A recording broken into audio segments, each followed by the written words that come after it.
وتعز من تشاء وتذل من تشاء. اور تیسرے نمبر پر پیسے کی حفاظت، وہ بھی شریعت میں ہے. جب نہ جان جا رہی ہو نہ عزت جا رہی ہو تو پھر پیسہ بھی شریعت میں حکم ہے کہ اس کی بھی حفاظت کرو.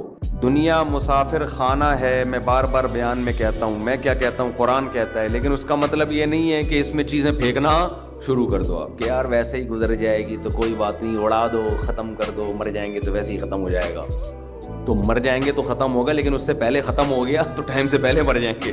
اعتدال ہے نا اسلام میں، نہ ان چیزوں سے دل لگاؤ. سورہ بنی اسرائیل کی کیسی بہترین آیت ہے کہ اللہ نے فرمایا کہ لا تجعل یدک مغلولۃ، نہ تو اتنے کنجوس بن جاؤ کہ اپنے ہاتھوں کو گردن سے باندھ لو، ولا تبسطها کل البسط، اور نہ اپنے دونوں ہاتھوں کو ایسے پھیلا کے اڑانا شروع کر دو. وابتغ بین ذلک سبیلا، ان دونوں کے درمیان اعتدال والا راستہ اختیار کرو. اچھا، ہر آدمی کہتا ہے میں اعتدال سے چل رہا ہوں، نہ میں اتنا ایسے اڑا رہا ہوں اور نہ میں کنجوس ہوں، کیونکہ میں نے اس دن میری گاڑی کا شیشہ ایک بندے نے صاف کیا تھا، میں نے اس کو 10 روپے دیے تھے، میں تو بالکل بھی کنجوس نہیں ہوں. اس دن چمونی آپا آئی تھیں ہمارے محلے میں، میری والدہ کی بڑی اچھی دوست ہیں، تو میں نے ان کو چائے پلائی تھی. میں تو میں نے یہاں میری مسز نے کہا تھا کہ 2 سموسے لے آؤ، میں لے آیا تھا. اگر میں کنجوس ہوتا تو میں کہتا نہیں، نان نفقے کے علاوہ کچھ بھی گھر میں نہیں آئے گا. تو آپ میں اعتدال ہے یا نہیں، یہ فیصلہ خود نہ کرو میرے بھائی. کبھی کچھ دن سخی لوگوں کے ساتھ گزارو تو ہم سب کو پتہ چلے گا کہ ہم سب کیا ہیں، کنجوس ہیں. اسلام چاہتا کیا ہے؟ جو اسلام چاہتا ہے وہ تو میں پوری بات کہوں گا تو شاید جمعہ پڑھنا چھوڑ دیں آپ لوگ. اسلام کہتے ہیں مسافر خانہ سمجھو اس کو، اتنا نہ اڑاؤ کہ کل مانگنے کی ضرورت پیش آ جائے، بس اس سے کم خرچ کرو، ٹھیک ہے نا. یہ رکھنے کی چیز نہیں ہے.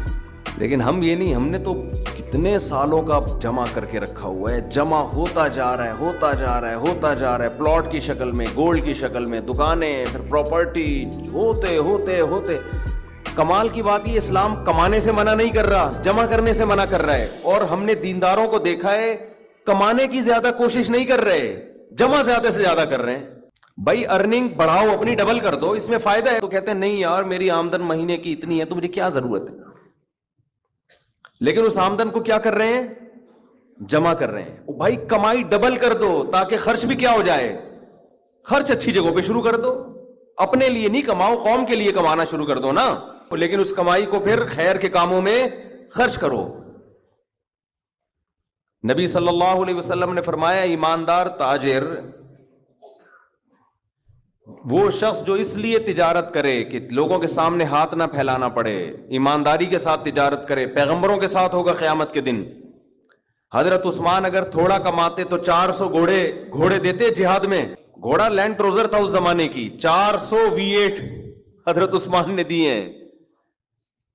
کتنا کمایا ہوگا. ہاں اتنا کمانا کہ آپ اپنے صحت کی کبھی خیال نہ کر سکیں، آپ بیوی بچوں کو بھی ٹائم نہ دے سکیں، وہ پھر کمانے میں بے اعتدالی ہے. کمانے کا ایک حد تک آپ کے ٹائم اور جسم سے تعلق ہے، اس کے بعد کھوپڑی سے تعلق ہے. کھوپڑی نہیں استعمال کر رہا، گدھا بنا ہوا ہے، محنت بہت کر رہا ہے.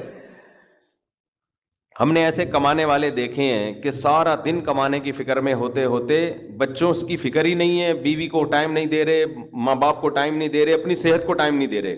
زیادہ کمانے کا مطلب یہ ہے کہ کمانے میں ٹائم تو آپ نے اتنا ہی دینا ہے جتنا آپ کی صحت اجازت دیتی ہے. نماز کا ٹائم نکلے، تہجد کا ٹائم نکل جائے، تسبیحات تلاوت کا ٹائم نکلے اس میں آپ کے لیے، کچھ اللہ کا ٹائم بھی نکلے، کچھ دین کی تبلیغ کا ٹائم بھی نکلے. یہ تمام چیزوں کا ٹائم نکلنے کے ساتھ ساتھ پھر کمانے کو ٹائم دینا ہے. اس میں پھر جب اتنا ٹائم دے کے پھر پلاننگ کر کے اس کو بڑھانے کی کوشش کرنی ہے، یعنی ارننگ کو بڑھانے کی کوشش کرنا ہے. یہ نہیں کہ آپ نے ٹائم زیادہ دینا شروع کر دیا. اس میں ٹائم زیادہ دینے سے تو آپ کی صحت کو نقصان ہوگا نا. ارے 5 نمازیں تو پڑھنی پڑیں گی نا ٹائم پہ.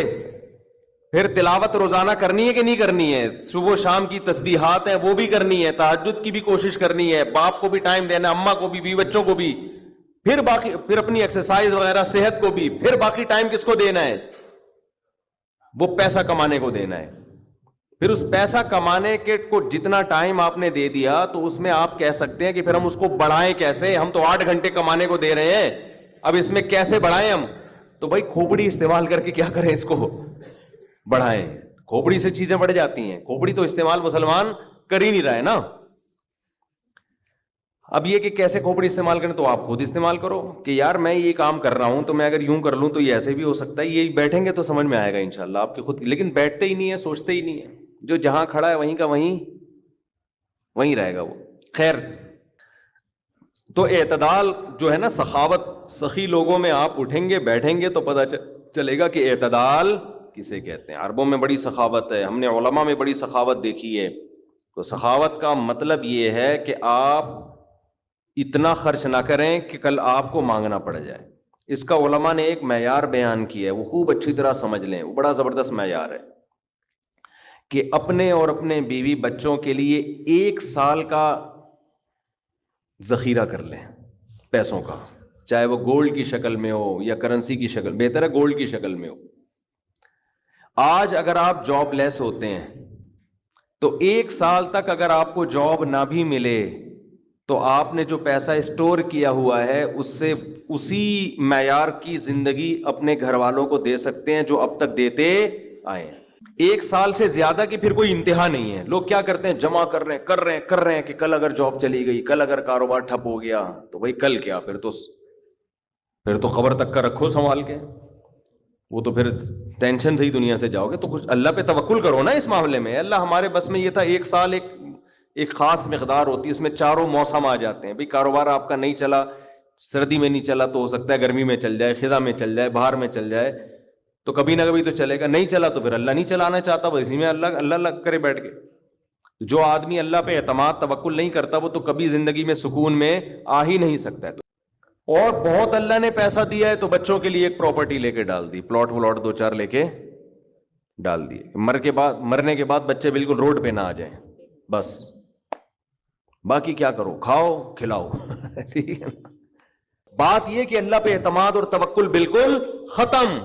یہ بھول گئے ہیں کہ جب انسان دنیا میں آتا ہے تو صرف پیٹ نہیں لے کے آتا, 2 ٹانگیں 2 ہاتھ کمانے کے لیے لے کے بھی آتا ہے. آپ کا بچہ اپاہج ہے تو سمجھ میں آتی ہے بات, 2 ہاتھ 2 ٹانگیں تو بھائی جیسے آپ نے کمایا وہ بھی کمائے گا انشاءاللہ. جب آپ پیدا ہوئے تھے خدا نے آپ کی ماں کی چھاتیوں میں آپ کے لیے رزق پیدا کیا تھا, آپ کا بچہ پیدا ہوا تو اس کی ماں کی چھاتیوں میں بھی خدا نے رزق پیدا کیا ہے. تو اس کا مطلب رزق بچہ لے کر آ رہا ہے. تو فکر کرو اعتدال کے ساتھ, اس کو سروں پہ مسلط نہ کرو, مسلط ہی کرو. اس کی تیاری ہے راتوں کو تہجد, اللہ کے سامنے گڑ گڑانا, نظر کی حفاظت کرنا, حرام کھانے سے اپنے آپ کو بچانا, اپنی اولاد کی اچھی تربیت کرنا, یہ اس کی تیاری ہے اس قبر کی.